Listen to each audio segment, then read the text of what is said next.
This is your 1-minute warning.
Welcome ACLUers.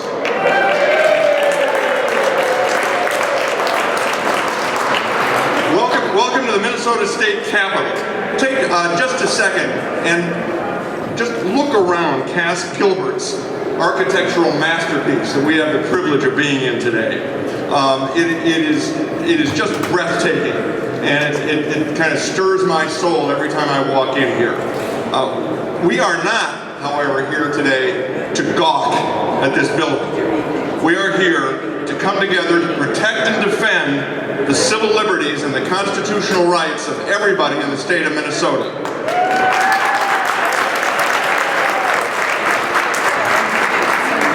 And that means we have come here to work to protect the promises that our constitutions, the state and the U.S. Constitution, and to make sure that those promises are kept. We are doing that at the ACLU as the largest and oldest civil liberties organization in the state of Minnesota and in the United States of America.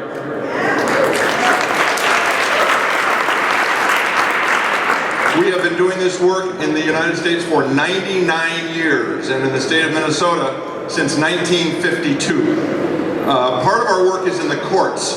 The ACLU has 250 lawyers spread across this country working for the ACLU, and we have, among other things, sued the current administration in Washington more than 200 times to protect the civil liberties and the rule of law in this country. Part of that work is done in the courts, part of that work is done in the streets, where our organizers are out having events and knocking on doors and making sure that people know that they have the power, people power, to demand that their government protect them from racism, from xenophobia, and from unfairness. But a huge part of our work happens right here in this building, in the halls of this building. Our legislative team is here, particularly during the session, day and night, and I mean that, day and night. If you don't believe it, ask them. Better yet, ask their families, because they are going full tilt during this legislative session to keep track of everything that's going on. They are educating our senators and representatives and making sure that they don't lose sight of important issues like mass incarceration, abuses by law enforcement, abuses in the criminal justice system, equality, privacy, and free speech.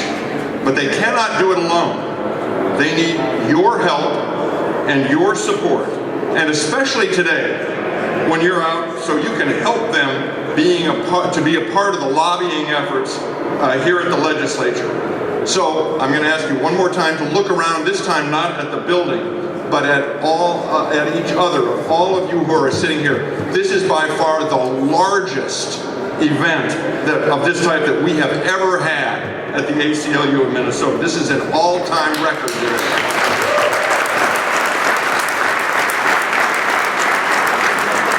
So we are joining together in solidarity today, not just people from the Twin Cities area, but we have a huge contingent from Mankato and from southern Minnesota. We are super glad that they are here with us, that they made the trek up here this morning.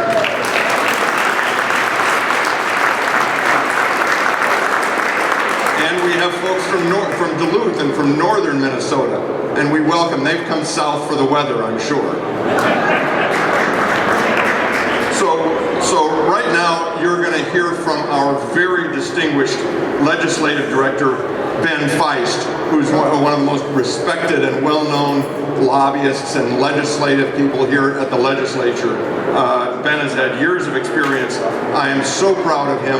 I am so proud of our wonderful policy counsel, Julia Decker. They are over here, and they are going to now, Ben is going to tell you what happens next. And I want you to know how proud I am of Ben and Julia, and how proud I am of all of you for being a part of this effort, for coming out and joining together and to make your voices heard.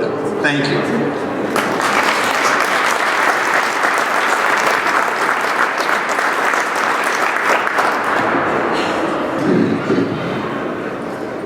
Wow, thank you. What a beautiful sight. I love these big public events here where we get folks coming out wearing the t-shirts and showing support for the cause. And it's really beautiful that we have the ACLU in the house today. So thank you all so much for coming. As John mentioned, my name is Ben Feist. I'm the legislative director. It's a great honor and privilege to be in this role. When I started in this position in 2013, the ACLU had approximately 8,500 members and supporters throughout the state, and one person dedicated to the legislative program. I am pleased to say that we've grown significantly as an organization over the years. Our members and supporters now total over 40,000 people, and we have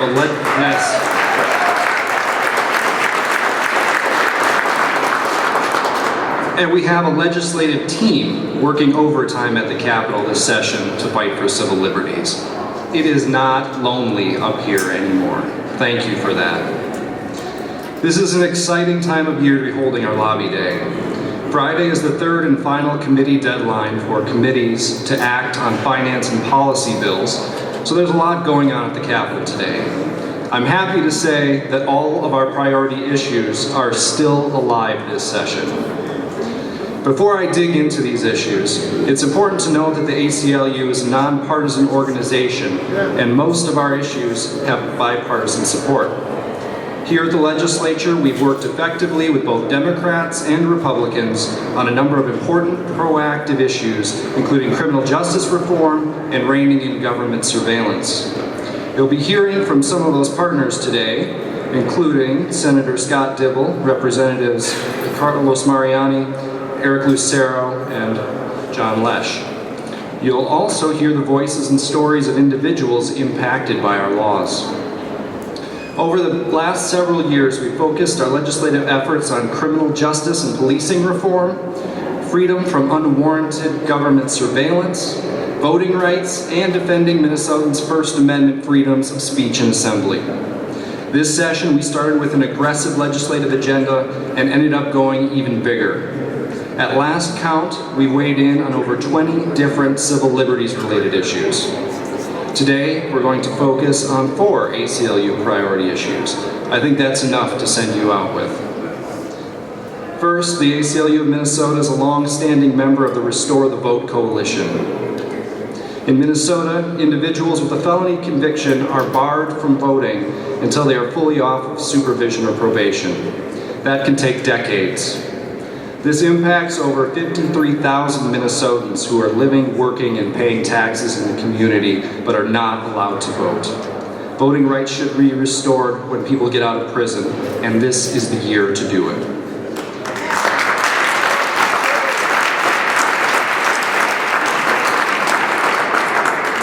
Next, Thank you.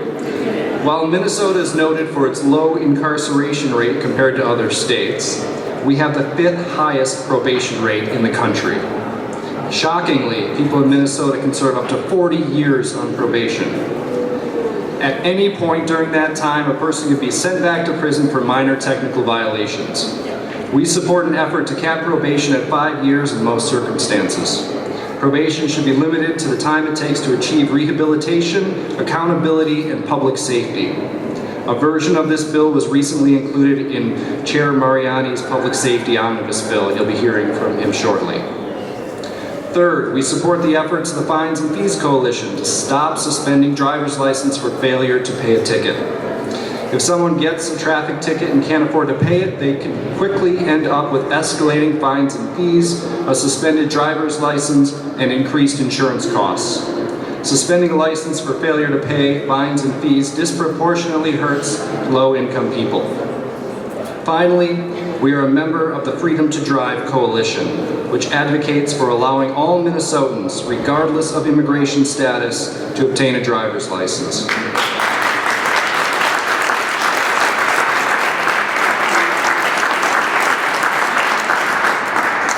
This effort will lead to safer roads while allowing undocumented immigrants in Minnesota to live, work, and travel with dignity. I'm happy to report that this bill passed the full House of Representatives last Friday.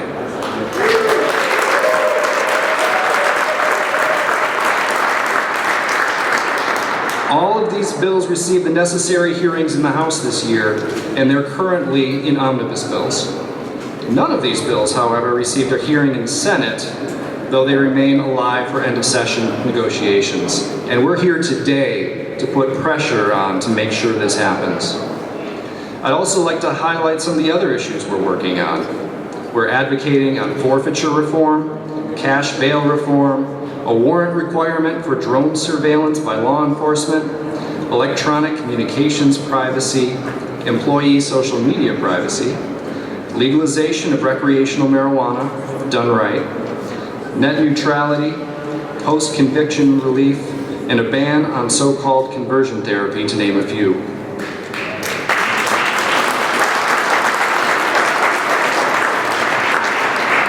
We're also opposing a handful of issues, including moving Minnesota to provisional ballots in our elections and a 20-week abortion ban.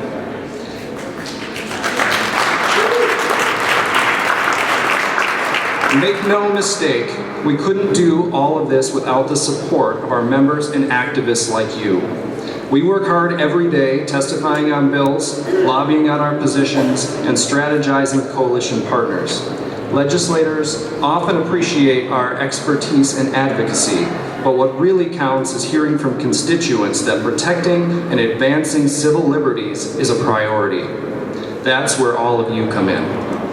After this rally, you can make your voices heard by speaking directly with your legislators. Your action and commitment to civil liberties helps to elevate our work, and it really does make a difference. I look forward to seeing this sea of ACLU t-shirts all over the Capitol today. Thanks again for joining us and fighting for our rights.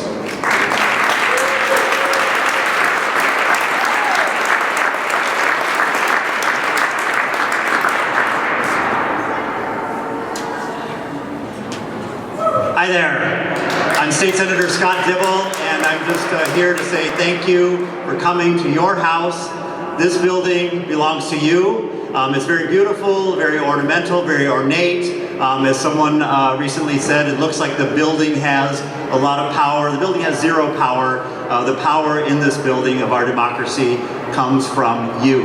And we can't do our work as legislators if you don't come over here and talk about your values, your priorities, the policies you care about, the reality of your lives, how the things we're debating and we're talking about affect you profoundly and personally. We need to know the context in which we have the debates and the discussions that are underway right now. So please, as Ben just said, have a wonderful rally, but please don't let this be your last stop today. It is so important for you to have a personal one-on-one conversation, build that relationship with your elected official, eyeball to eyeball, communicating with them what you expect of them. It is so, so important, and that's how change happens. I have seen amazing things happen in this building, in those chambers, in the committee rooms, things I never thought possible because people mobilized. They came to the Capitol and they had those conversations. They lived their lives with authenticity, with dignity, and told their stories with courage and honesty. And it moved hearts and it changed minds and it persuaded people to do better by their constituents and do better by Minnesota. I have to say that I am so profoundly proud to partner with the ACLU on a number of issues, even this year working with Ben. If you look at your legislative priorities, I have the profound honor of working on some of the surveillance and privacy and tech issues, and we are making progress on a bipartisan basis on those issues, uniting across values and uniting across party difference. We're moving those bills, and I think a number of those are going to become law, reining in the surveillance of our electronic information, our private property, our private information that can just be examined unfettered by the police without a warrant. That will change this year because of your work. Thank you. Making sure that drone technology, intense crowd surveillance and intense surveillance of our personal private lives will be reined in. It won't be possible without a warrant before that level of intrusion occurs. Making sure that we have other kinds of privacy in our lives. I especially want to say thank you for your support for banning conversion therapy, making sure that these kids that are subjected to conversion therapy no longer are not harmed and not done significant damage by what is a barbaric, discredited, awful practice, and the ACLU has been there to help undergird that with the policy analysis and with the understanding that we can do these things in the light of civil and human rights, in the light of constitutionality. So thank you very much. The rest of the agenda is about people living their lives with integrity, with authenticity, making sure they can live the fullness of their lives and they aspire to. That's what civil liberties, freedom, and our democracy is all about. And like I said, don't leave here without talking to your legislators. I need to meet with my constituents now, not later, because I'm going to be deep in committee in just a few minutes, and so I can't leave committee. So anyone who's from Senate District 61, let's meet over there and have a conversation. Thank you very much.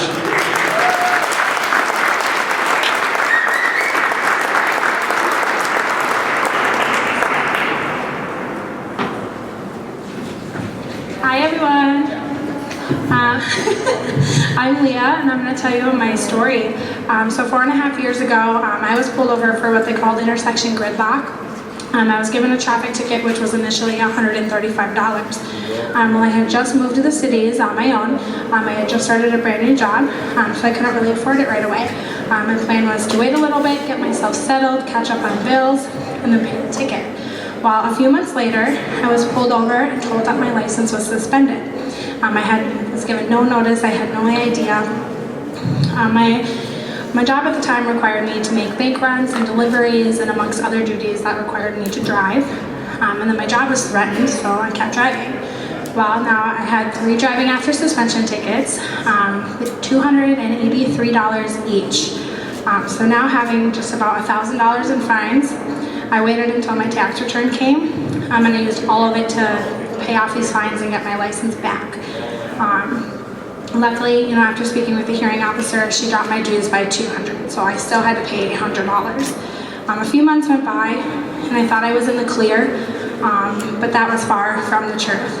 I received a notice from my car insurance that they will be dropping me as a client. Again, being lucky, I was connected with a broker who was able to get me insurance for $650 a month. And of course, that's gone down now. I pay $200 a month. But that one $135 ticket totaled around $16,000. And what some people do not realize is that not everyone has help. Not everyone has the privilege of help, and in fact, most people don't. I cannot even imagine what it would have been like if I had a family to support during this time. But why do we even need to ask for help? It's just one single traffic violation. This 2-tiered system that we have right now is such a problem. At the same ticket for one individual can mean something totally different for somebody else. This needs to change, and this will change. We are not going to stop, and I, for one, I will not stop telling my story until this justice can stop pushing people further into poverty.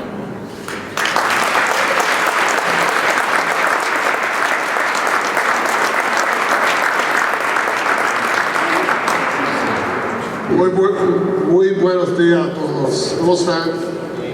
Qué bueno, qué bueno. Bienvenidos a su casa. Yo me llamo Carlos María Rosa. I'm the chair of the Minnesota House Public Safety and Criminal Justice Reform Committee. I am so glad that we have a rejuvenated, engaged, relevant ACLU in Minnesota. I've long worked with your community on issues here for many, many years.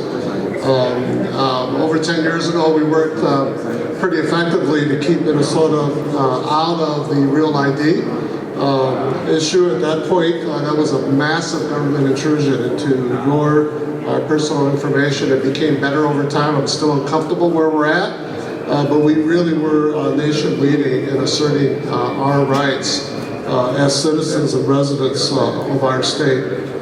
You just heard from Leah, and it's a really good example. She testified in our committee. It's a really good example of how important it is for you to be here. She came and told her story. It was an emotional story, it was a powerful story, and it left members of our committee scratching their heads and asking themselves, why are we putting Minnesotans through what we put her through? And it really resolved our desire and our vision to, quite frankly, decriminalize poverty, because that's what that story is all about.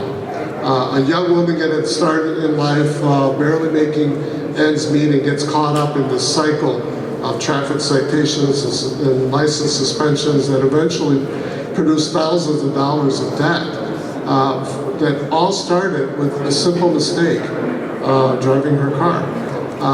That happens in our state regularly.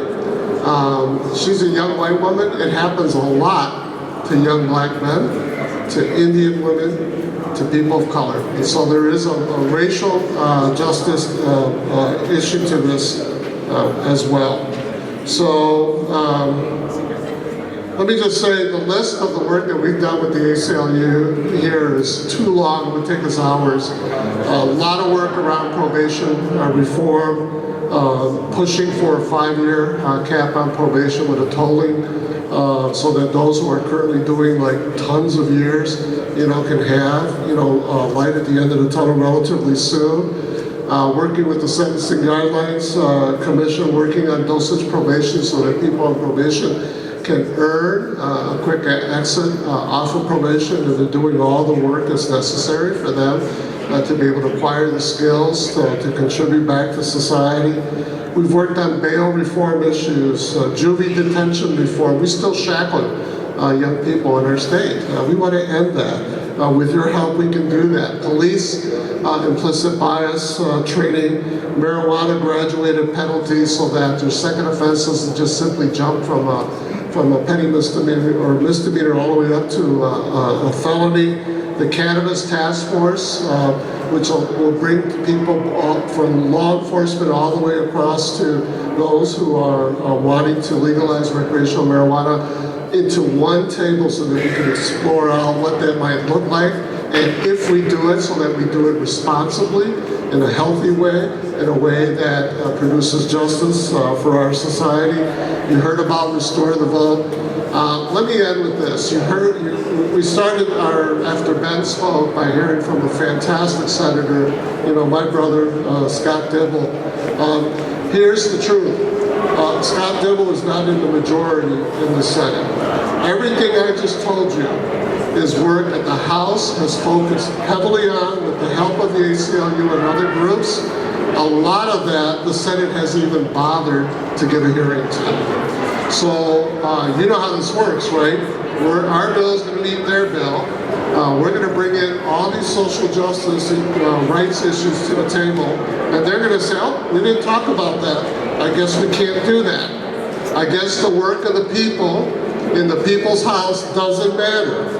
I guess the ACLU doesn't matter. I guess all these people here don't matter. The only thing that matters is that we, the Senate, didn't spend time to listen to any of this. Is that right? So your work going forward is to press, and did I mention press? The Minnesota Senate to hear, listen, give due diligence to the work of the people that's transpired in our committee here in the Minnesota House. It's been my privilege to stand and walk with you. Consider myself an ally. Let's go forward. Take care, everyone.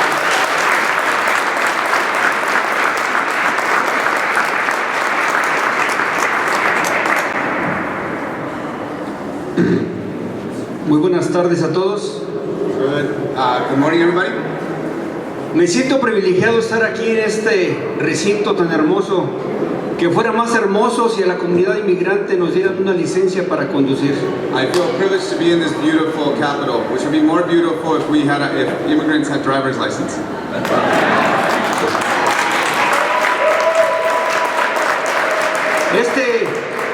Este gran país se ha construido día a día con la fuerza y el corazón de todos nosotros, porque todos somos inmigrantes. This beautiful country has been built beautifully and strong because we are all immigrants. Hoy pedimos un pequeño privilegio para estar conduciendo un vehículo que nos hace más grandes a nuestras familias. Today we just ask for a little privilege, that privilege being to drive, that makes our families just a little bit bigger.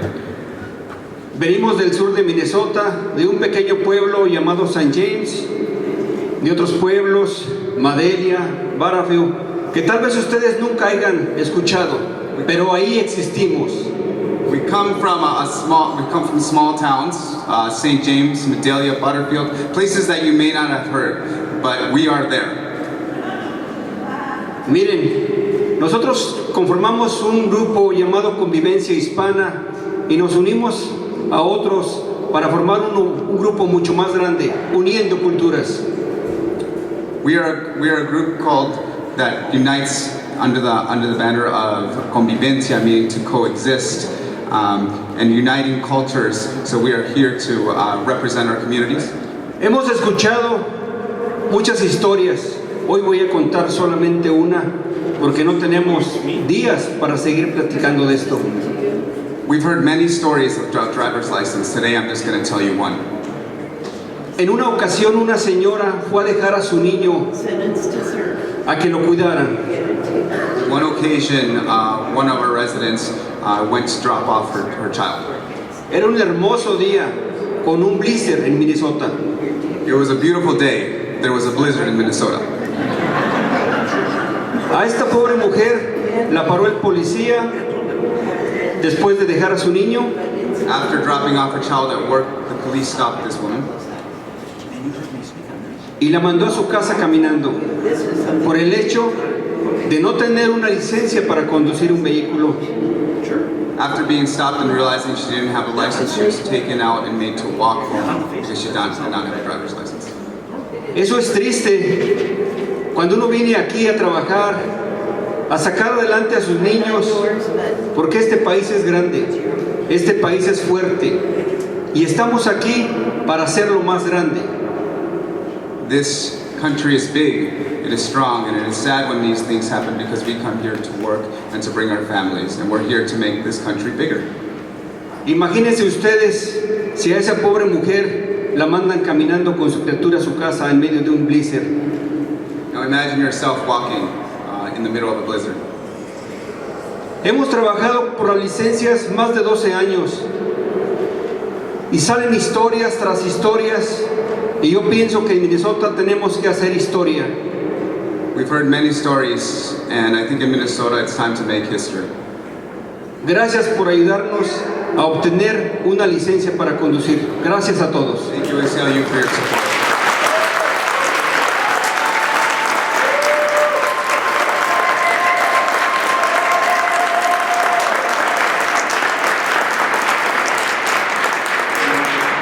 Well, good morning. I am Eric Lucero, and I'm the state representative from Albertville, St. Michael area, and it is an honor to be invited to speak once again as I have in the past. So needless to say, I probably have a differing viewpoint on several of the issues that we spoke about, life, the Second Amendment, and other issues. But just because I have a differing perspective on some of these issues doesn't mean that we are not allies in other issues. And one of those areas is our digital data and our privacy of government. Critically important, because we live in a digital era. We live in an era where the law is not keeping up with technology. And unfortunately, government continues to press for our private information in multiple areas, whether it be surveillance, as we heard about drones, but there's many other areas such as email that government seeks to pry into our private lives and gain personal information about us, not necessarily using the Fourth Amendment and other due process rights. And so one of the things that I have been proud an ally with the ACLU on is, and I'll touch on some of them, a constitutional amendment to ensure that our digital data has the same protections, same Fourth Amendment protections as others: persons, houses, papers, and effects.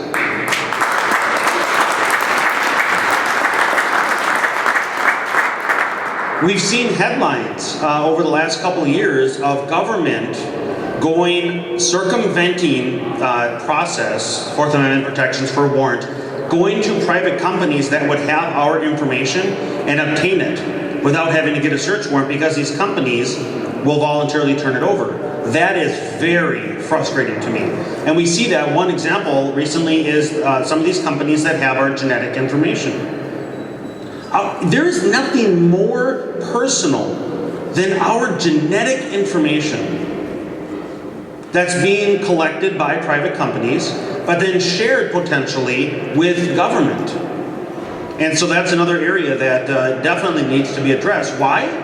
Because our information, our genetic information, belongs to the individual. It doesn't belong to government. But unfortunately, right now, the law doesn't make that very clear. And so, again, I'm proud to work with Ben on this topic to push this issue and bring awareness. Student data privacy. My entire time in the legislature here, I've been working with Ben on the topic of student data privacy because government and other entities, private third-party entities, private sector entities, are working to harvest information on our students, to data mine it, to create profiles on it, and then to share it with third parties, much of it without parental knowledge or permission. And so Chair Lash is standing back here, Chair Mariani was here earlier, have been, I'm proud that they are allies on this topic. Civil asset forfeiture, I'll leave that to Chair Lash, who's been championing that topic, but civil asset forfeiture is one that definitely needs reform. And then I'll end with this. Digital misrepresentation. If you haven't heard about that, it is a significant concern. Because we live in an era, have you heard about artificial intelligence and how that continues to, the capabilities of AI continue to increase? Well, we're familiar with digital copies of pictures, videos, and maybe audio recordings of us. And when you combine the technological capabilities with artificial intelligence, digital misrepresentation is a severe threat. And what happens is, imagine taking a picture or an audio clip, a 30-second audio clip of any person, using capabilities such as artificial intelligence to extrapolate out from that audio clip or from a video of you, to extrapolate that out and produce something that did not happen, an event, a topic that you didn't say, up on stage, a video of something where you did not participate. And it'll be very difficult to confirm its authenticity. And we know a picture is worth 1,000 words, right? So if a picture that's been digitally manufactured of you is produced, how do you refute that? And so that's another area that we need to begin to address because technology continues to advance. Well, once again, thank you.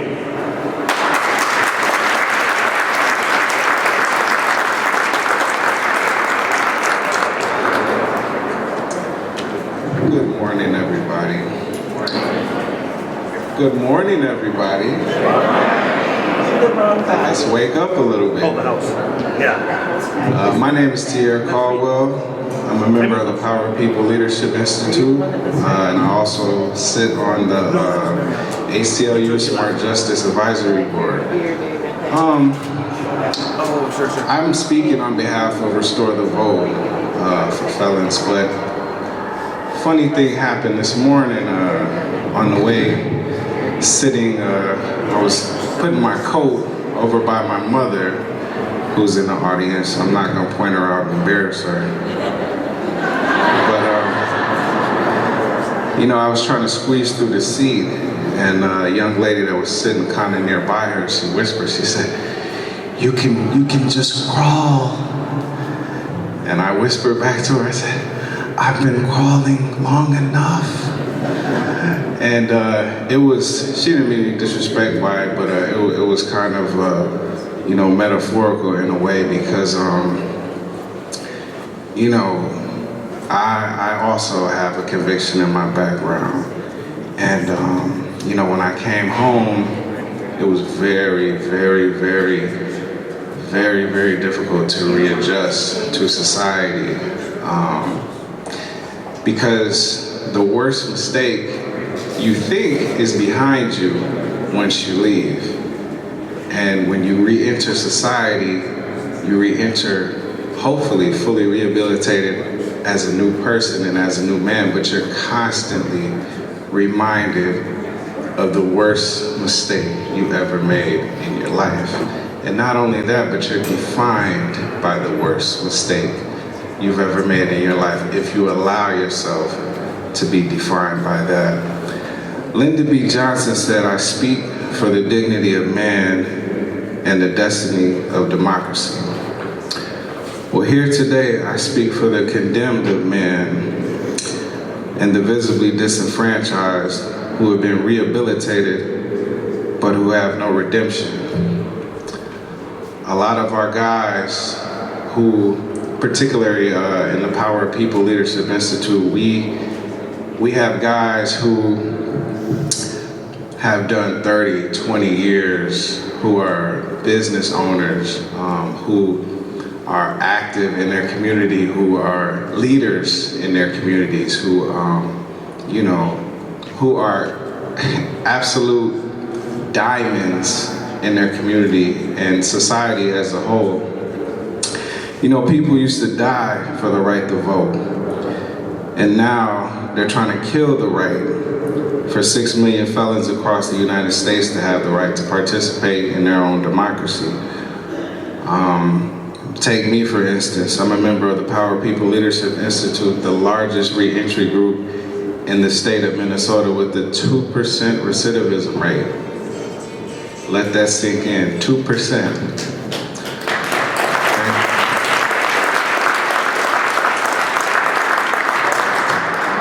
I'm a member of the Federal Community Outreach Program where I go to schools and speak and educate children on drug abuse, drug awareness. Thank you. Absolutely. A member of the youth ministry at my church, a member of the Fathers Project. I help fathers from low-income families connect with their children. And I do all these great things, and God is really working through me, but the one thing I cannot do is vote. Exactly. And so, in closing, all I want to say is we can't keep crawling. We have to fight for our right, like we did in the 60s and like we still have to do today. Never give up, never stop fighting for your right. Thank you.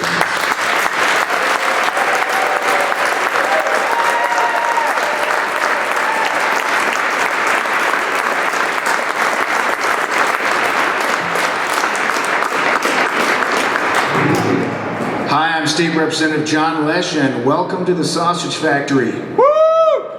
Yep, this is where we make sausage. It tastes good at the end, but it doesn't look good when you're making it, okay? And that's why you're all up here, to help us make it, to end up with good laws for the benefit of every single Minnesotan. And the Minnesota ACLU serves a pivotal role in protecting the fundamental rights of every Minnesotan, and it does so with the consistent dedication to core values which safeguard the fair opportunity for every single Minnesotan, no matter your color, no matter where you're from, no matter your religion, your income level, every single person is looking out for it. And sometimes you got to step out on a limb to do that, right? The ACLU steps out on a limb to do that. And sometimes when we step out on a limb, we piss off our friends, okay? That happens once in a while. And I know all of you, if you're members of the ACLU, that you've had to do that because you live your life by a consistent set of core values that cares about the individual dignity and the liberty of every single person. Now, I'm going to ask this.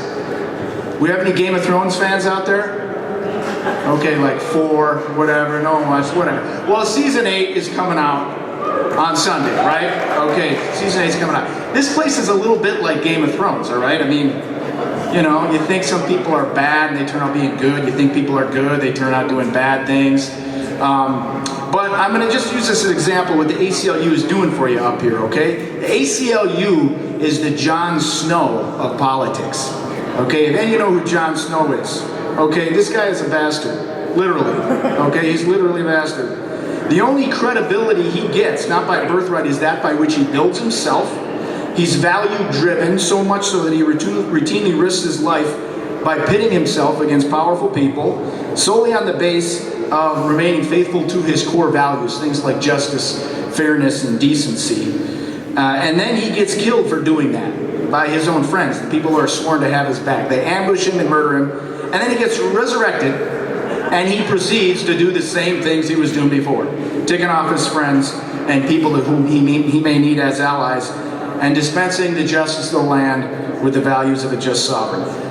I'm not going to go into all the important things because we're short on time, and I'm the last speaker here before you're going to filter out and talk to your representatives about the values that are important to you, okay? But keep that in mind. Do not be afraid to step out on those limbs based on your values, because that's how we drive the policy in the sausage factory, okay? That's how we make things good for everyone in Minnesota. And what you're going to do now is you're going to hear from Jana Corin, who's a constituent of mine and would be the only person come to see me because she's my only constituent here in this group.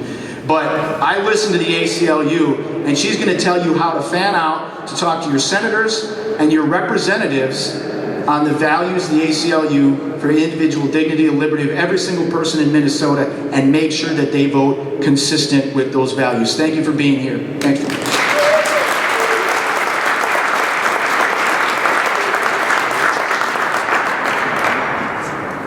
Good morning.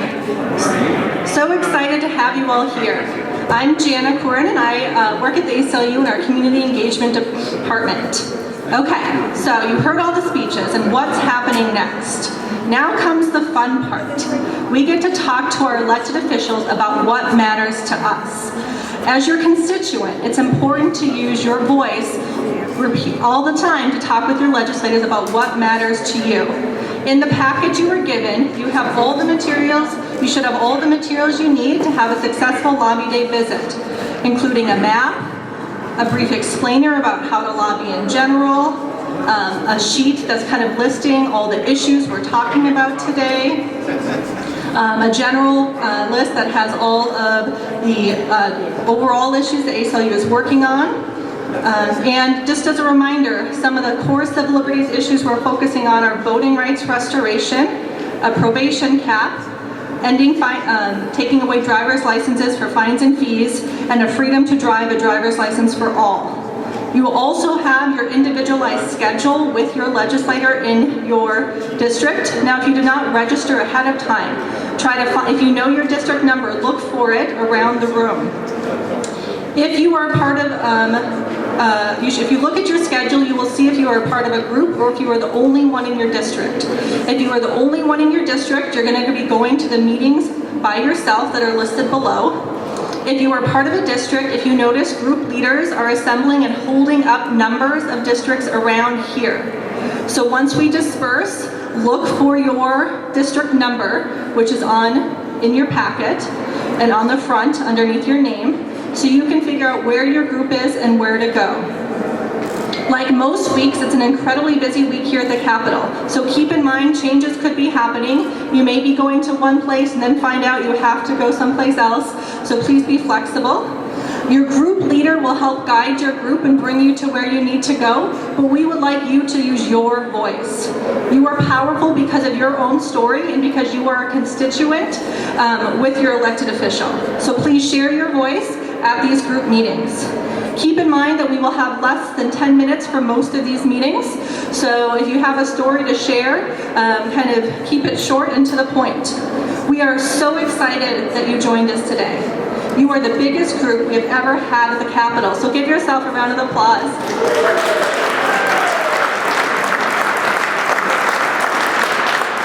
If you are looking, if you have any questions, if you see someone with a name tag like this, we are a staff member. You can come up to us and ask us any questions. And I want to say thank you again for coming and good luck at your meetings. Have fun.